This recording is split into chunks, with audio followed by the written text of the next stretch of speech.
जीव वाचवण्यासाठी आम्ही टिकल्या काढून फेकल्या, मोठमोठ्यानं अजाण म्हटली, विनवण्या केल्या, मात्र दहशतवाद्यांनी आमचं काहीच ऐकलं नसल्याची भीती गणबोटेच्या पत्नीनं सांगितली आहे.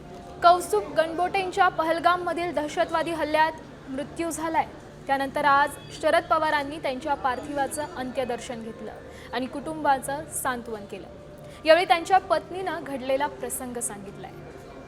की कुटुंब होतं, ते नवरा बायको होते आणि आम्ही तिघं म्हणजे माझे वडील संतोष जगदाळे, मी आणि माझी आई प्रगती जगदाळे, आम्ही 5 जण घोड्यावरनं पहलगाममध्ये होतो. म्हणजे तिकडे एक बेताब व्हॅली नावाची जागा आहे, जिकडे मिनी स्वित्झर्लंड नावाचा एक स्पॉट ते लोकल लोकं दाखवतात, जिथे पूर्ण मोकळं पाठार आहे आणि मागे पूर्ण डोंगर, मोठी मोठी झाडी आणि लांबून आपल्याला सगळे बर्फाचे डोंगर दिसतात.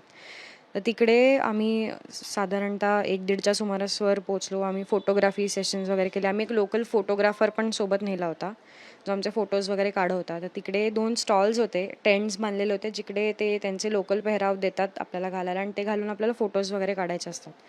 तर आम्ही ते सगळं केलं आणि अराउंड 2:30 ते 3च्या सुमारास अचानक फायरिंगचा आवाज यायला लागला वरनं. आणि आम्ही लोकल लोकांना विचारलं, म्हणजे जो फोटोग्राफर आमच्यासोबत होता त्याला, की हे काय वाजतंय म्हणजे. तर तो म्हणला की इधर शेर आता है तो उसको भगाने का ये तरीका है. तर 2 बुलेट्स फायर झाल्यानंतर आम्हाला वाटलं की ठीक आहे आता शांत होईल.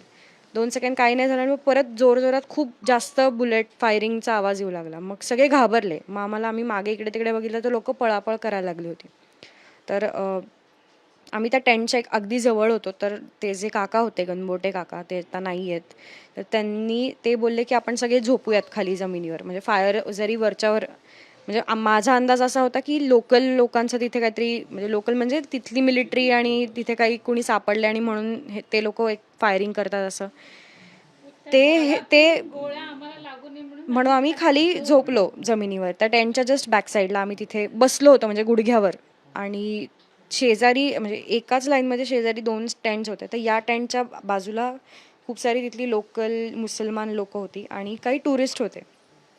तर तिथनं मी 2 लोकं पळत येताना पाहिली, जे खाकी वर्दीमध्ये होते आणि त्यांनी मिलिटरीचे मास्क आणि बॅग मिलिटरीसारख्या घातलेल्या होत्या आणि त्यांच्याकडे गन्स होत्या. तर आता पहिलं मला हे कळत नव्हतं की ही आपली लोकं आहेत का ती त्यांची लोकं आहेत.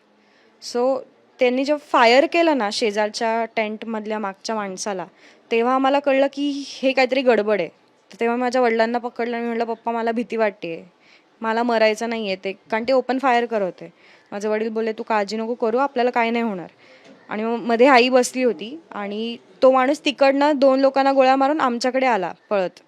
आणि त्याने माझ्या वडिलांना आधी त्यांनी बंदूक लावली. तर मग आई पप्पांना पकडून अशी बसली होती. तर मग त्या पप्पा बोलले की, म्हणजे पप्पा ॲक्च्युली रिॲक्शन तेव्हा काहीच नव्हतं. आम्ही शांतपणे बघत होतो की काय चाललंय. तर त्या माणसाने पप्पांना डायरेक्ट बोलला, "ए चौधरी तू उठ, बाहेर आ." त्यांनी टेंटच्या मागून त्यांना बाहेर काढलं मोकळ्या मैदानात आणि त्याला बोलले की, "तुम लोगों ने ना मोदी को सर पे चढा के रखा है, तुम लोगों की वजह से." आणि ते बंदूकसारखं हलवत होता तो, असं घाबरवत होता आणि आम्हाला धाकधूक की आता हा काय करतो. तर आम्ही बोलत होतो की प्लीज कुछ मत करिए, हम आप जो बोलेंगे करेंगे. पप्पा म्हणले की, म्हणजे ते हात जोडत होते की, "क्या हुआ सर, हमने क्या किया आपको?" असं तसं. "हाँ तुम लोगों ने ही मोदी को सर पे चढ़ा के रखा है, तुम लोगों की वजह से हमारा मजहब खराब हो रहा है, हम लोग बदनाम हो रहे हैं, तुम लोगों ने वीडियोस बना के वायरल किए कि हम आपके औरतों को और बच्चों को मारते हैं आणि तुम मुसलमान हो क्या?" असं विचारलं. त्याच्यावर माझ्या वडिलांनी काही प्रतिक्रिया नाही दिली. ते म्हणले, "बोल, अजान बोल." तर माझे वडील बोलले, "आप जो बोलोगे मैं करता हूँ, आप कुछ भी बोलो." आणि असं म्हणून अजान नाही आहेत म्हणून त्यांनी गोळ्या घातल्या. तर एक गोळी त्यांनी डोक्यावर घातली, एक कानातून, म्हणजे कानाच्या शेजारून इथून गेली आणि एक इथे छातीला लागलेली. 3 बुलेट्स त्यांनी बॅक टू बॅक फायर केला आणि माझे वडील एका झटक्यात खाली पडले. नंतर ते आमच्याकडे वळले. तर माझ्या समोर जे गणबोटे काका होते ते झोपले होते पालथे. त्यांना इथून गोळी घातली, ती त्यांच्या डोळ्यातनं. तर उठले नाही, तर त्याला उठला नाही म्हणून लाथ घातली पहिले आणि मग नंतर मागून बुलेट घातली, तर ती त्यांचा डोळा फुटला पूर्ण. आणि नंतर पाठीवर आणि आणखी 2 ठिकाणी त्यांना बुलेट्स मारल्या. आमच्या शेजारी लागूनच माझ्या शेजारी एक आजोबा बसले होते. त्यांनी मला असं मागून धरलं होतं कारण ते खूप घाबरले होते. आणि मी माझ्या आईच्या डोक्यावर टिकली होती आणि माझ्या समोर ज्या गणबोटे काकू होत्या त्यांच्या पण डोक्यावरची टिकली त्याला समजायच्या आधी काढून टाकली. आणि मी म्हटलं, आम्ही अल्लाहू अकबर बोललो होतो, आम्ही रेहम करो असं ओरडत होतो तिकडे. कारण ती सिच्युएशन आम्हाला तेव्हा जे जे लोक आजूबाजूचे करत होते आम्ही त्यांना कॉपी करत होतो त्या मुवमेंटला. आणि मग त्यांनी आमच्या शेजारी पण जी फॅमिली होती तिथल्या 2 लोकांना बुलेट फायर केला, फक्त त्या म्हाताऱ्या आजोबांना नाही केलं काही. आणि मग तो पळून गेला तिथनं. आणि मागणं तरी पण भरपूर फायरचे आवाज येत होते, म्हणजे कंटिन्युअस त्यांनी भरपूर जिथे जिथे लोक होती जिथे जिथे घोळका होता, लोक होती, त्यांनी पकडून पकडून जेंट्सला मारलं. आणि ते रोपवेनी जाणारी पुरुष होता एक, तो खाली आला होता, तर त्याला खाली उतरलं त्याच्यावरती फायरिंग केलं आणि त्याला मारलं. तुम्ही ह्या सगळ्या थरार पाहत होती त्यावेळेस ते आम्ही ते म्हणजे ते असे रागाणी द्वेषाने ते लोकांना गोळ्या झाडत होते. इकडे मार, कपाळावर मार, डोक्यावर मार. आणि हे आम्ही सगळं पाहत होतो. लहान मुलं हे सगळं पाहत होती, ओरडाआरडा करत होती. पण त्यांनी दयामाया कुणावर दाखवली नाही. सगळ्या जेंट्सला ओढून आपको अजाम पढ़ने आता है, आपको नमाज पढ़ने आता है, आप मुस्लिम हो, आप हिंदू हो, असं करून त्यांनी तिथले लोकल मुस्लिम त्यांना बाजूला काढलं. त्यांना बोले तुमको मरना है क्या, बाजू हट जाओ. त्यांना लाथा मारल्या, बाजूला काढलं आणि हिंदूंच्या पुरुषांना मारलं.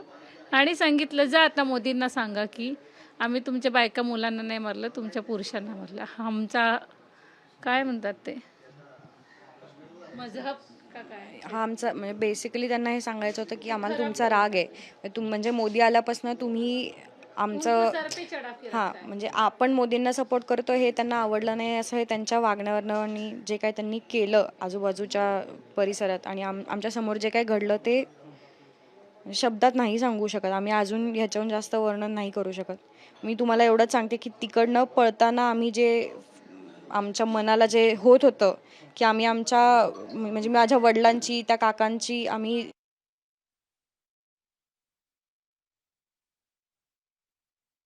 भीती ऐकल्यानंतर या कुटुंबावर काय परिस्थिती ओढावली असू शकते याची आपण फक्त कल्पनाच करू शकतोय.